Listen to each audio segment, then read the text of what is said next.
Olá, meus irmãos, minhas irmãs, vocês que me assistem.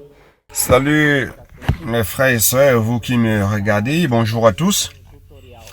Nous allons commencer un nouveau tutoriel. Et cette fois-ci, cette semaine, c'est un nouveau volume, le volume 6. Et le thème général, c'est les ministres de la Nouvelle Alliance. Et le sujet traité dans ce volume 6, c'est l'ambassadeur de Christ. Aujourd'hui, nous allons commencer par la première semaine, lundi, mardi et dimanche, ainsi de suite. Dans la première semaine, comme titre choisi pour représenter Dieu. Il y a certains éléments importants comme qualification et requis, les prérequis pour être ces ambassadeurs de Christ. Aussi, ministre de la Nouvelle Alliance, qui est un prérequis pour être ambassadeur de Christ. Mais l'objectif n'est pas sur l'œuvre que le ministre peut faire, mais plutôt sur sa vie, sur sa manière de vivre. Et nous allons voir qu'il est nécessaire d'avoir la commission de Dieu. Ça ne sert à rien de vouloir préparer quelque chose si vous n'avez pas de fardeau. Vous devez avoir le fardeau pour la parole et pour la commission que le Seigneur vous a donnée et l'honorer.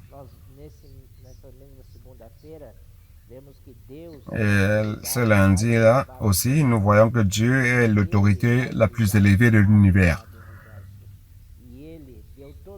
S'il est l'autorité la plus élevée de l'univers et qu'il a donné l'autorité au Fils, ça veut dire que le Fils a toute l'autorité et a un plein droit de nous envoyer pour prêcher l'Évangile.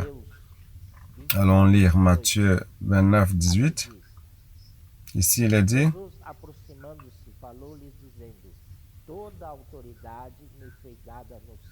Jésus s'approchant, il leur dit: ne craignez pas, toute autorité m'a été 18. Jésus s'étant approché, parlant ainsi, tout pouvoir m'a été donné dans le ciel et sur la terre. Donc, nous rendons grâce à Dieu parce que Jésus a toute l'autorité qui lui a été donnée au ciel et sur la terre. Non seulement sur la terre, mais aussi dans le ciel. Et nous rendons grâce à Dieu car cette autorité s'étend sur tout l'univers, de toute la création de Dieu. Et au verset 19, il dit: allez, faites de toutes les nations des disciples, les baptisant au nom du Père, du Fils et du Saint-Esprit. Vous voyez donc, comme il a l'autorité que le Père lui a donnée, il peut nous déléguer cette autorité aussi. Et l'ordre qu'il nous donne, c'est de faire des nations des disciples, de faire de toutes les nations des disciples, et baptisant ceux qui se convertiraient à lui, au nom du Père, du Fils et du Saint-Esprit. Donc, le premier point consiste à prêcher l'Évangile. Et deuxièmement, au verset 20, enseignez-leur à observer tout ce que je vous ai prescrit, et voici, je suis avec vous tous les jours jusqu'à la fin du monde. Donc, le Seigneur nous a donné l'autorité de prêcher l'Évangile. N'ayez donc point peur de prêcher l'Évangile, d'entrer en contact avec les personnes. N'ayez pas peur, faites-le. Et après qu'elles se soient converties, nous devons leur enseigner à garder toutes les choses que le Seigneur nous a ordonnées. C'est-à-dire en paissant les personnes, en prenant soin d'elles, amenant ces nouveaux convertis à la parole du Seigneur afin qu'ils puissent avoir peu à peu de l'expérience avec le Seigneur. Bien que ce soit encore au début, mais ça doit être comme cela. Alors, maintenant, on va à mardi.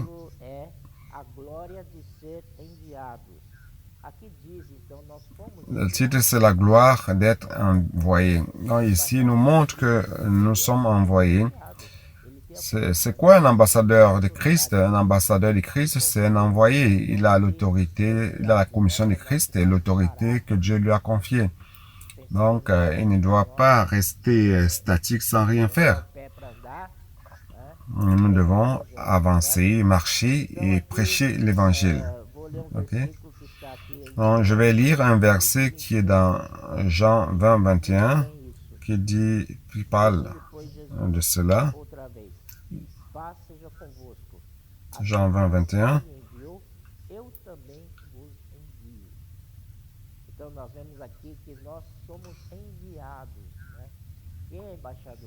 Jésus leur dit de nouveau, la paix soit avec vous, comme le Père m'a envoyé, moi aussi je vous envoie. Donc nous voyons que nous sommes envoyés. Et le Seigneur a un objectif lorsqu'il nous envoie. Donc, frères et sœurs, nous devons être disposés à être envoyés par le Seigneur. Et après, en Matthieu chapitre 10, verset 40, il dit ceci. Celui qui vous reçoit, me reçoit. Et celui qui me reçoit, reçoit celui qui m'a envoyé. Donc, lorsque celui qui vous reçoit, reçoit le Seigneur. Le verset qui dit cela. Celui qui vous reçoit, me reçoit. Et celui qui me reçoit, reçoit celui qui m'a envoyé. C'est sensationnel, car nous ne faisons pas les choses de nous-mêmes. Nous les faisons parce que le Seigneur nous a envoyés. Et cela nous donne une base très puissante, très forte pour pouvoir sortir et prêcher l'Évangile. Allons voir un verset qui est dans Luc 10, 16, un verset qui est bien court pour renforcer ce dont nous parlons. Il dit ceci, « Celui qui vous écoute, m'écoute. » Donc, écoute le Seigneur lui-même. Donc, celui qui nous écoute, lorsque nous abordons des personnes et que nous leur disons « Puis-je prier pour vous ?» et la personne répond à notre appel et reçoit la prière, il serait en train de recevoir le Seigneur lui-même. Au verset Luc 10, 16, « Celui qui vous écoute, m'écoute. »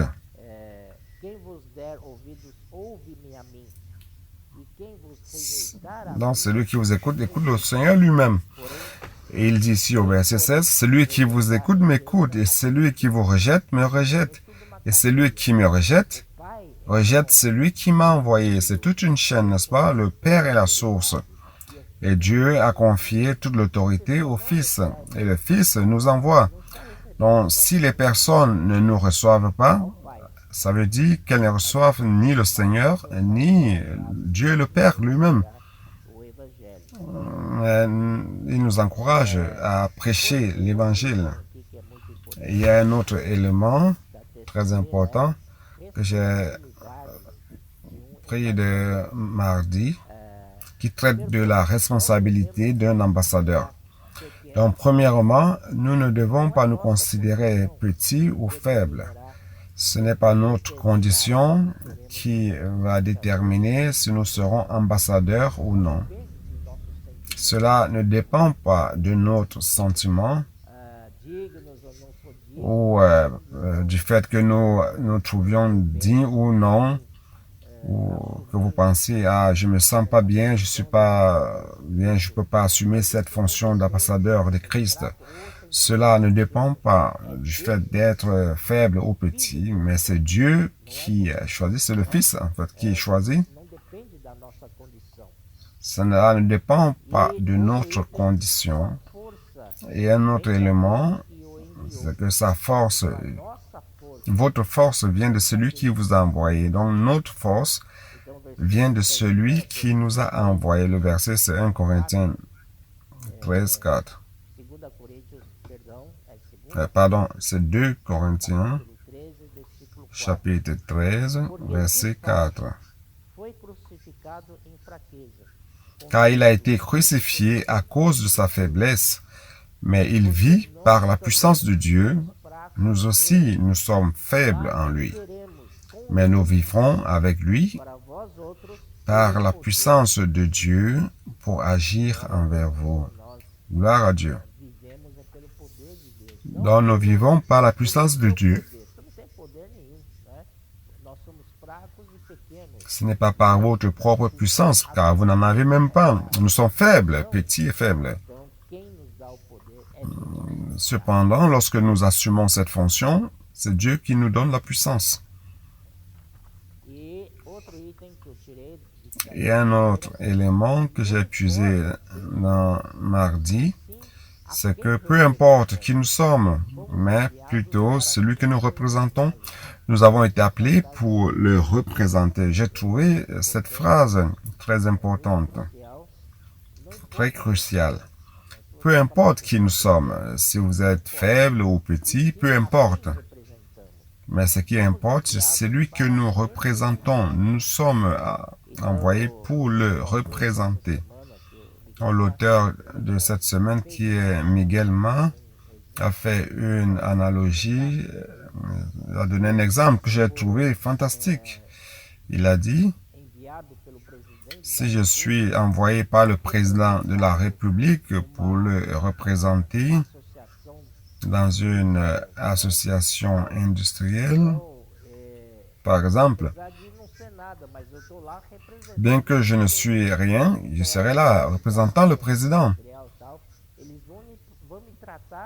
Donc, cette association industrielle va me traiter d'une manière particulière, car je représenterai le président de la République dans ce lieu-là.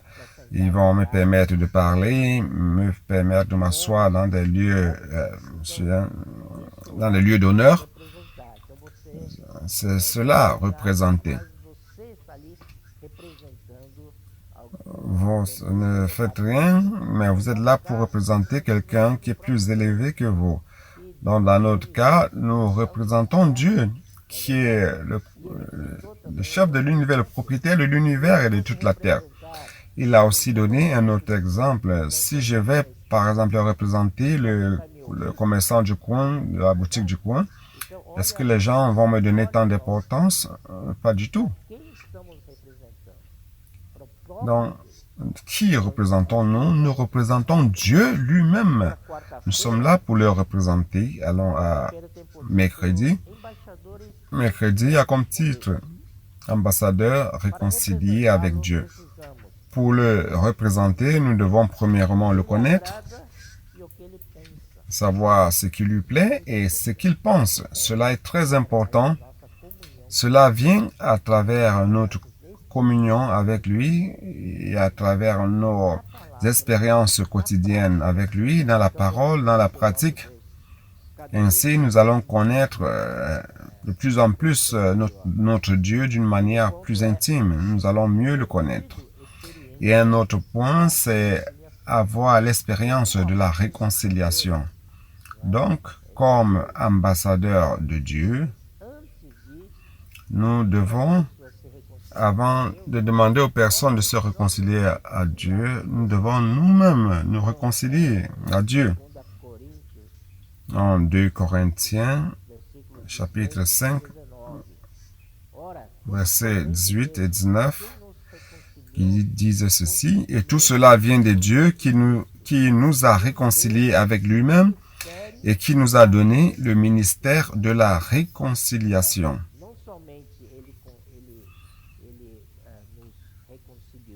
Non seulement il nous a réconciliés avec lui-même, et il nous a donné le ministère de la réconciliation. Quel honneur, quelle gloire. Verset 19, « Car Dieu était en Christ, réconciliant le monde avec lui-même, en n'imputant point aux hommes leurs offenses. Et il a mis en nous la parole de la réconciliation. » Voyez donc, ce Dieu merveilleux. Il nous a donné cette parole de la réconciliation et nous a donné ce ministère de la réconciliation. Qu'est-ce que je dois faire donc? C'est d'amener les hommes à se réconcilier avec Dieu. Donc chaque jour, nous devons réconcilier les hommes avec Dieu. Cela est notre fonction. Et il explique que la première réconciliation, s'est passé lorsque nous avons cru au Seigneur. Donc, par la foi, nous croyons au Seigneur. Nous recevons le Seigneur comme notre Sauveur et comme Seigneur de notre vie. Donc, cette réconciliation faite par Christ judicialement, à ce moment-là, nous avons été réconciliés. Cependant, nous devons avancer un pas de plus vers la deuxième réconciliation. Donc, ce deuxième pas de la réconciliation, c'est au verset 20 du même chapitre de 2 Corinthiens, chapitre 5, qui dit ceci. Nous faisons donc les fonctions de l'ambassadeur pour Christ, comme si Dieu exhortait par nous. Je vais répéter, comme si Dieu exhortait par nous. Donc, Dieu exhorte le peuple par nous. Nous vous en supplions, au nom de Christ, soyez réconciliés avec Dieu. Donc, il nous supplie de nous réconcilier avec Dieu. Lorsque les personnes reçoivent le Seigneur et qu'ils sont réconciliés sur l'aspect judiciaire avec le Seigneur, ils sont contents parce qu'ils sont sauvés. Ils sont maintenant enfants de Dieu. Cependant, ils ne veulent pas avancer. Ils veulent juste s'arrêter à cette étape initiale.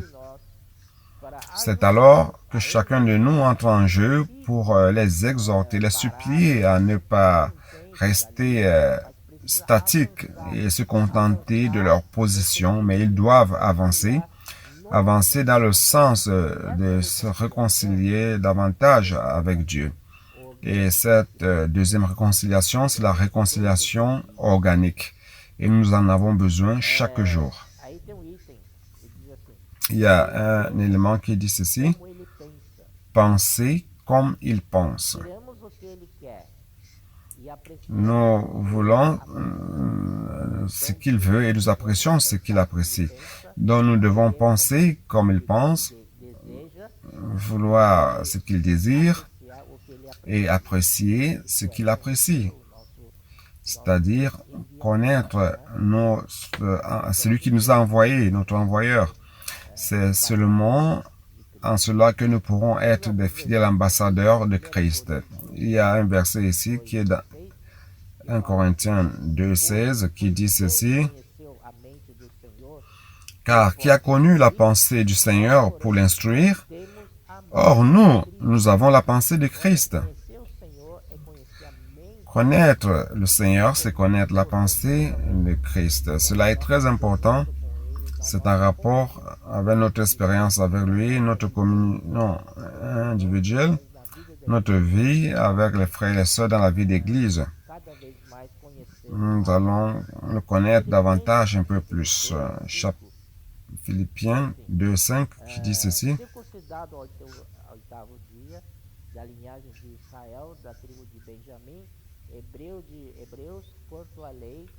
3,5. Philippiens 3,5. Pour moi, circoncis le 8e jour de la race d'Israël, de la tribu de Benjamin, hébreu né d'hébreu quant à la loi pharisienne. Donc, ça, c'est l'expérience de Paul lui-même. Il était hébreu de la race d'Israël, de la tribu de Benjamin, une tribu de guerriers, hébreu des Hébreux. Il n'abandonnait pas cela. Mais, lorsqu'il a rencontré le Seigneur Jésus, qu'il a connu la grandeur de la connaissance de Christ, il a tout abandonné et il a considéré tout cela comme de la boue. Que c'est merveilleux, n'est-ce pas? Cette connaissance sublime de Christ, nous devons percevoir cela jour après jour. Le Seigneur est vaste, il est comparé à la bonne terre de Canaan, qui est un territoire si énorme. Donc, chaque jour, nous expérimentons peu à peu de cette terre. Et il y a une immensité à explorer.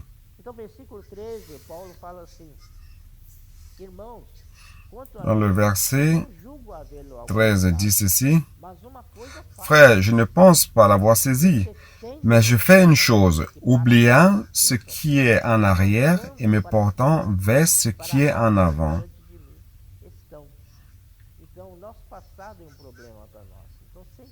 Donc, notre passé est un véritable problème pour nous. Nous regardons toujours vers notre passé et nous nous rappelons de notre passé. Mais cependant, nous devons plutôt avoir cette attitude de Paul, ne plus se tourner vers le passé et regarder vers les choses qui sont devant nous. Et s'il dit, j'avance vers ce qui sont devant moi, vers ce qui est devant moi, mais pourtant vers ce qui est en avant. C'est cela un bon ambassadeur, toujours regardant vers l'avant. Un bon ambassadeur ne professe pas ses propres paroles et ne fait rien de lui-même. Il y a un autre élément aussi. Il présente uniquement le salut qui a déjà été préparé, prêchant l'évangile que nous avons reçu de lui, c'est-à-dire du Seigneur. Nous devons faire une chose, présenter ce qui a déjà été fait par notre Seigneur. Notre Seigneur a déjà tout fait. Dieu, par amour pour l'homme, a déjà tout préparé, tout est prêt. Le Seigneur lui-même à la croix dit, tout est accompli. Nous ne devons rien inventer ou vouloir faire quelque chose de plus. Tout a déjà été fait. Alors, que fait un ambassadeur de Christ? Il amène tout simplement ces faits que le Seigneur a déjà accomplis, les faits comme la rédemption, le salut et tout cela, l'apporter vers les personnes. Vous n'avez plus besoin de faire quoi que ce soit, car tout a déjà été fait. Alors maintenant, à jeudi a comme thème, l'ambassadeur, c'est le messager fidèle.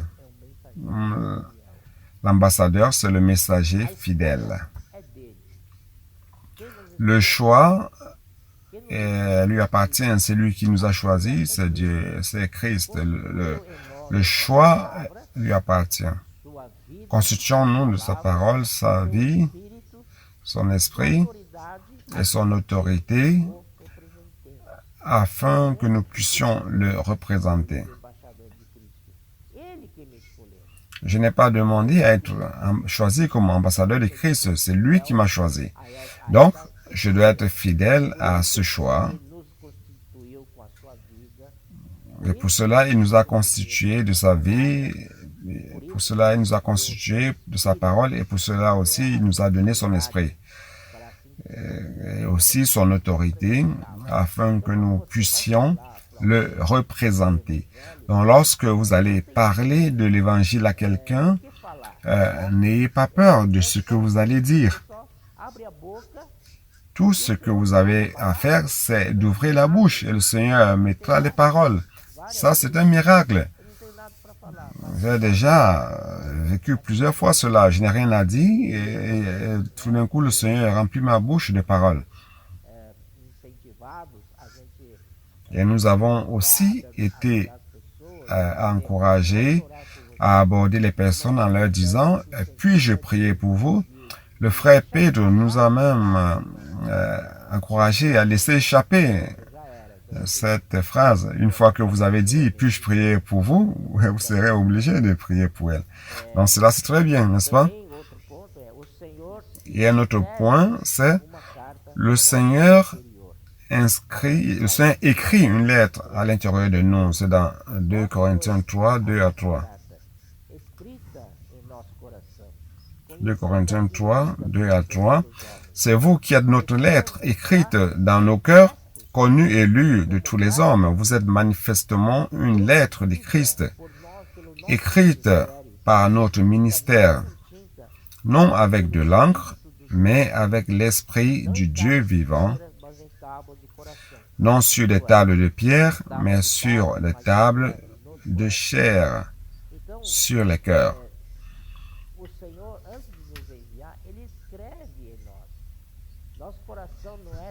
Donc, avant que le Seigneur nous envoie, il écrit en nous. Notre cœur n'est pas une table de pierre dure, mais notre cœur est doux et mou. Donc, il peut écrire en nous avec sa sensibilité. Et ce qui est écrit en nous, ce sont ces paroles qui sont constituées en nous et que nous pouvons transférer à d'autres personnes. Dieu exhorte les hommes à se réconcilier à lui, bien qu'aucun homme ne peut se comparer en force à Dieu. Luc 14, 31 à 32.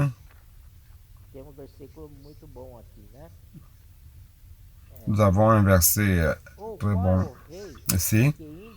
Ou quel roi, s'il va faire la guerre à un autre roi, ne s'assied d'abord pour examiner s'il peut, avec 10 000 hommes, marcher à la rencontre de celui qui vient l'attaquer avec 20 000? S'il ne le peut, tandis que cet autre roi est encore loin, il lui envoie une ambassade pour demander la paix. Voyez donc, frère, ce ne sont pas nous qui avons demandé la réconciliation, mais en fait, c'est nous qui devrions demander, car nous sommes faibles, nous sommes la partie la plus faible. Et la partie vainqueur, certainement, c'est Dieu, c'est la partie la plus puissante. Alors, c'est nous qui aurions dû demander au Seigneur de chercher à nous réconcilier à lui. Mais Dieu est si merveilleux, lui qui est si grand, si puissant, c'est lui qui vient pour nous supplier de nous réconcilier à lui. Et ce verbe supplier est bien différent de commander, ordonner. Ici, supplier, c'est lorsque vous ne pouvez plus convaincre l'autre partie, alors vous le suppliez de tout votre cœur, avec toute la clameur. S'il te plaît, réconcilie-toi à moi. Dieu fait cela, bien qu'il soit puissant, c'est lui qui demande à ce que nous nous réconcilions à lui. N'est-ce pas merveilleux, frère? C'est fantastique. Notre Dieu est un Dieu sensationnel. Il n'y a pas de mots pour cela. Dieu est ouvert à la réconciliation. Il supplie afin que nous acceptions la réconciliation. L'importance de notre intimité avec le Seigneur, c'est lorsque nous avons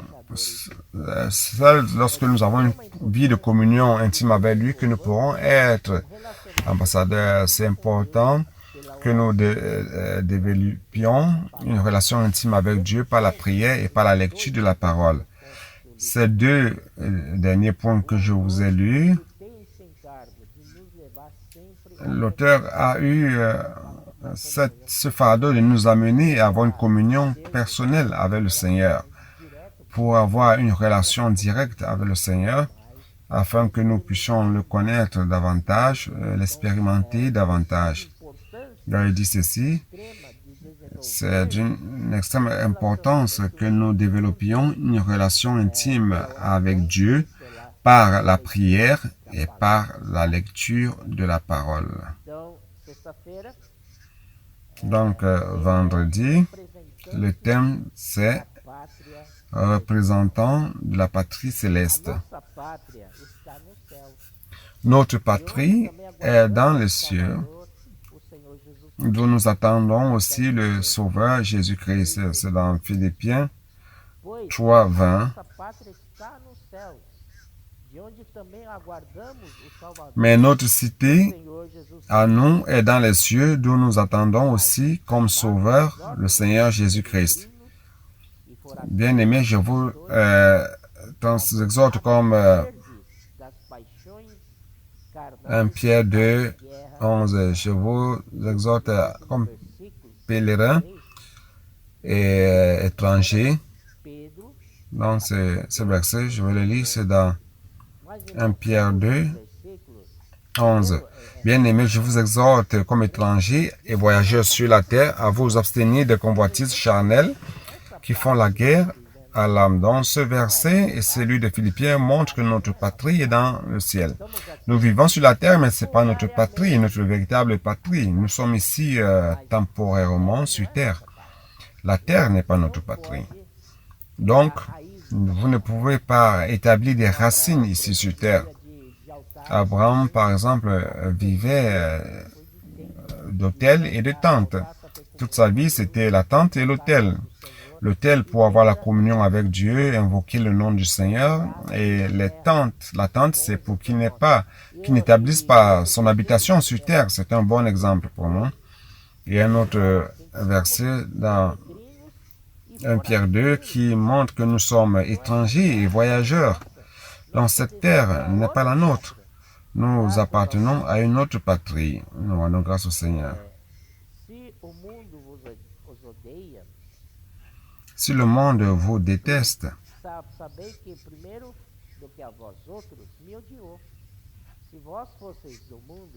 et au milieu des païens, verset c'est Jean 15, 18, 19.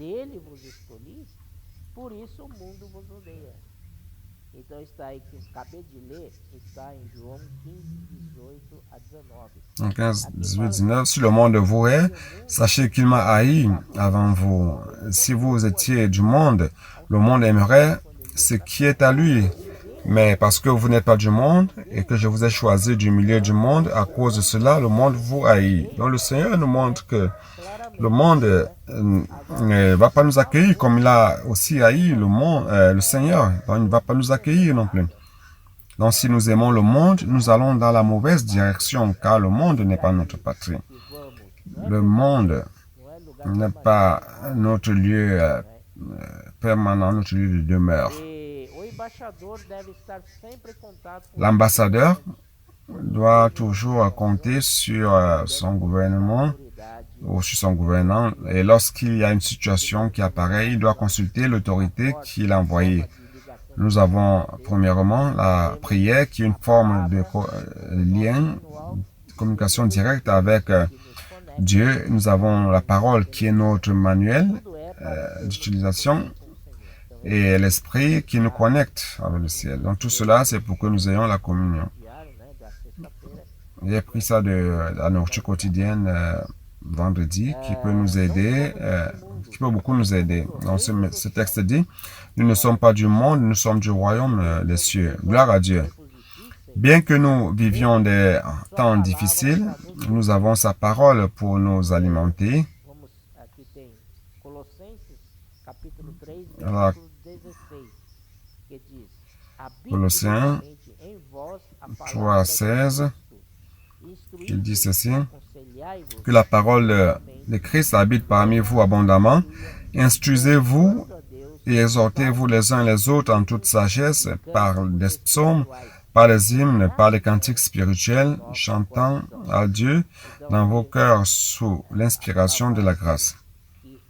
Donc, la parole dit que la parole de Christ habite richement, abondamment en nous.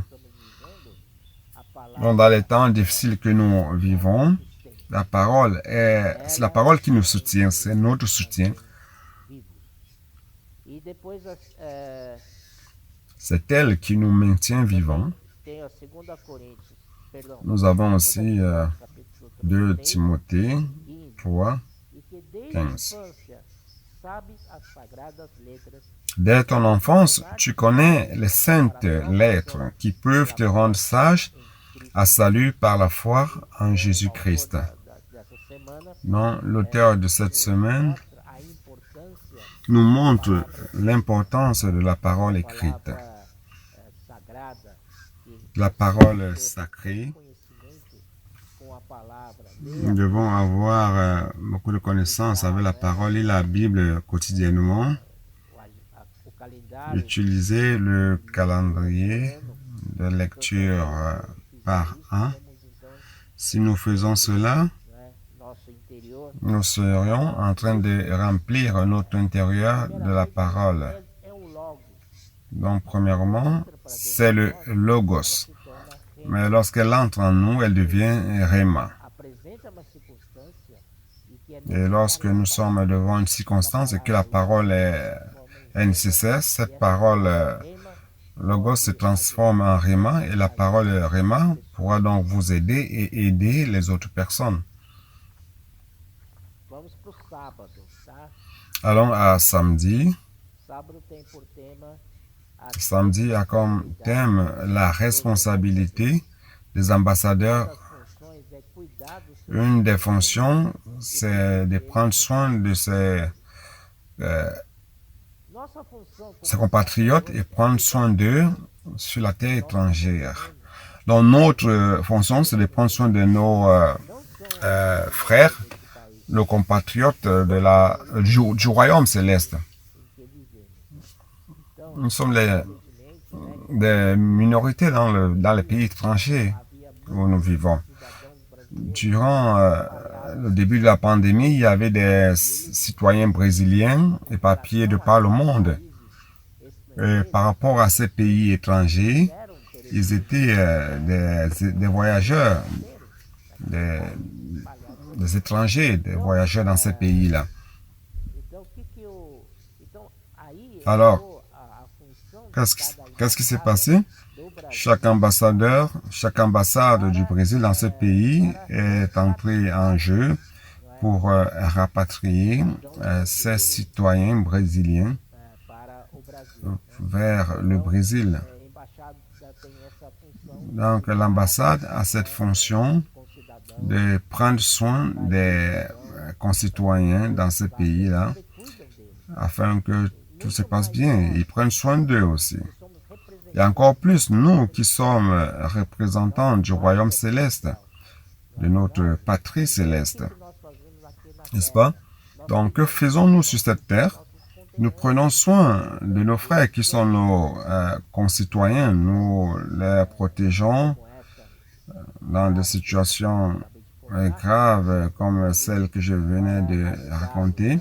Nous sommes là pour les aider. Nous rendons grâce au Seigneur. Une autre fonction, c'est d'avoir la sagesse dans la parole. Éphésiens 4, 9. Éphésiens 4, 9. 4, 29.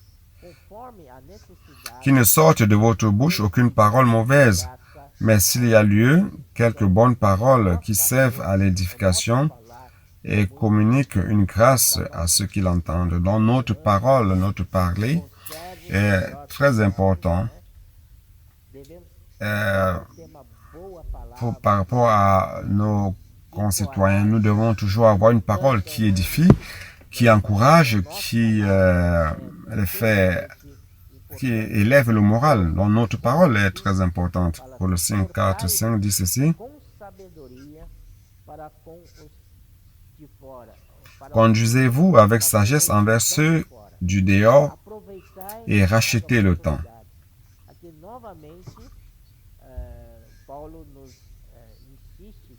Donc une fois de plus, Paul insiste dans ce verset à nous encourager à prêcher l'évangile et à profiter de chaque opportunité. Nous perdons beaucoup d'opportunités et nous devons confesser cela. Conduisez-vous avec sagesse envers ceux du dehors et rachetez le temps. Racheter le temps, c'est profiter des opportunités. Verset 6, que votre parole soit toujours accompagnée de grâce, assaisonnée de sel, afin que vous sachiez comment il faut répondre à chacun. Donc notre parole doit être agréable et assaisonnée de sel. Cela signifie quoi? Le sel, c'est pour donner de la saveur.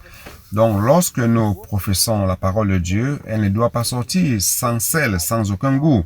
Donc nous devons assaisonner avec du sel. Cela n'est pas difficile. Rien qu'en parlant des faits du Seigneur, de la beauté du Seigneur, c'est déjà un assaisonnement agréable. Les gens aiment être attirés par cela.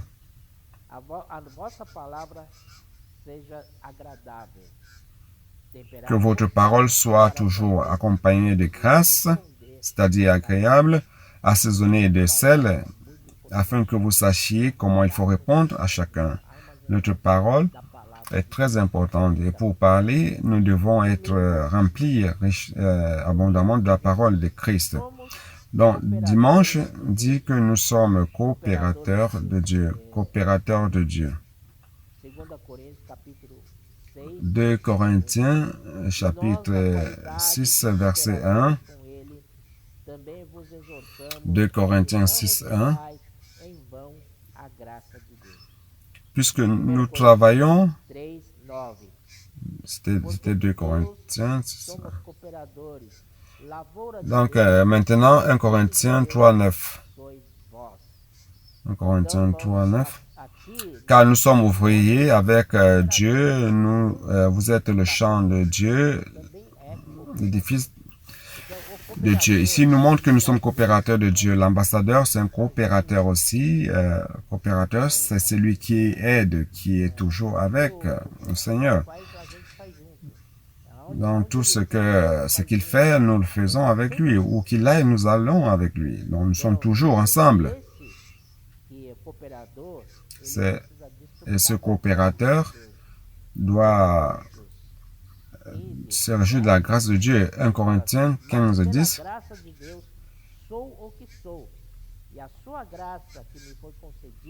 Par la grâce de Dieu, je suis ce que je suis et sa grâce envers moi n'a pas été vaine. Loin de là, j'ai travaillé plus que tous. Non pas moi, toutefois, mais la grâce de Dieu qui est avec moi. Que c'est merveilleux, n'est-ce pas? Nous dépendons du Seigneur pour toutes choses. C'est lui qui prépare tout et c'est lui qui met la parole dans notre bouche. Ainsi, dans cette coopération, à la fin, nous ne sommes plus... ce n'était plus les disciples qui coopéraient avec le Seigneur, mais le Seigneur qui coopérait avec eux. Donc, vous voyez, si vous coopérez avec le Seigneur et que vous pratiquez cela tout le temps, il va arriver un moment, comme ce qui s'est passé avec les disciples. Louons Marc 16, 20.